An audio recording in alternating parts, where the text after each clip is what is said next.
আসসালামু আলাইকুম। প্রিয় কলিজার ভাইরা, একটু খেয়াল করেন। হযরত বলেন, এই যে আমার হাতে যেটা এটা কি এটা যে কি করে এটা যে নামাজ পড়ে। হ্যাঁ, তো নামাজ পড়তে যে যদি আমাদের গুনাহ হয় তো এই আমল আমাদের দরকার আছে। জি না। যেমন এই যে ছবিটা দেখতে পাচ্ছেন এটা কি কাবাগর। কাবাঘর। এটা কি কাবাগর। পৃথিবীর ভিতরে সর্বপ্রথম ঘর হলো কাবাগর। পৃথিবীর ভিতরে যত ঘর দেখেন পুরো পৃথিবী, শুধু বাংলাদেশ না, পুরো পৃথিবীর ভিতরে সর্বপ্রথম ঘর হচ্ছে কাবাগর। এটা কিসের কার ঘর? এটা আল্লাহর ঘর। আমার ঘর, আপনার ঘর। জি না, এটা আল্লাহর ঘর। এখানে যেমন সিস্টেম করছে কারা, পশ্চিমারা। কারা? পশ্চিমারা। যেমন আপনার এই যে বলে না একটা নেক্সরতে ধোকা দিবে, কি দিবে? নেক্সুরেতে ধোকা দিবে। যেমন আপনারা মনে করতেছেন যে এর ভিতরে হইতে গেলে আমরা কি নামাজ পড়তেছি, এত সুন্দর একটা যাই নামাজ কাবা ঘর আকর্ষিত হয়ে পড়তেছেন, কিন্তু দেখা যায় এই যে এই কাবা ঘরটা আপনার কপালে কিন্তু নাই। না কপালে, এটা যদি এখানে থাকতো, কথার কথা আপনি সিজদা দিচ্ছেন, কপালে নিচে পড়ছে, হয় না এরকম? এরকম না, আপনার এমন জায়গায় রাখছে আপনার হাঁটুর নিচে পড়বে, হয়তো পায়ের নিচে পড়বে, এরকম একটা জায়গায় আপনারা ফালাইছে। কিন্তু মুসলমানের ব্রেন ওয়াশ করে দিচ্ছে তারা।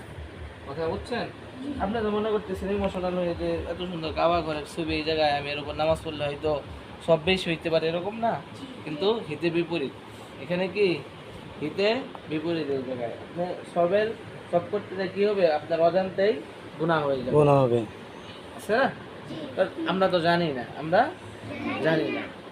কারণ এখানে আপনি যদি হাঁটা চলা করেন, যদি জায়নামাজ রাখেন, কথার কথা আমাদের প্রকৃতপক্ষে এটাই মানা দরকার যে এই যে জায়নামাজে কাবাগরের ছবি থাকবে, এই ছবিগুলো দেখে আমরা যেন ওই জায়নামাজ ব্যবহার না করি। জায়নামাজ ব্যবহার করতে গিয়ে দেখা যাচ্ছে আমরা কাবাগরে বাড়াইতেছি। এই যে জায়নামাজের ছবি, এটি কিন্তু এই যে মাদ্রাসাতে এসেছি, মাদ্রাসাতে এসে দেখি তারা বসে আছে। তারপর হযরত বলতেছে যে এই যে মানুষ কীভাবে নেক্সুরুতে মানুষকে ধোঁকা দিচ্ছে।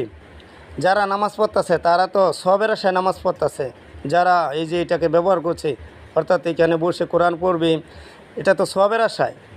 এখানে তো সব হবে না, উল্টো গুণও হবে। কেননা কাবাঘর সবার ঊর্ধ্বে।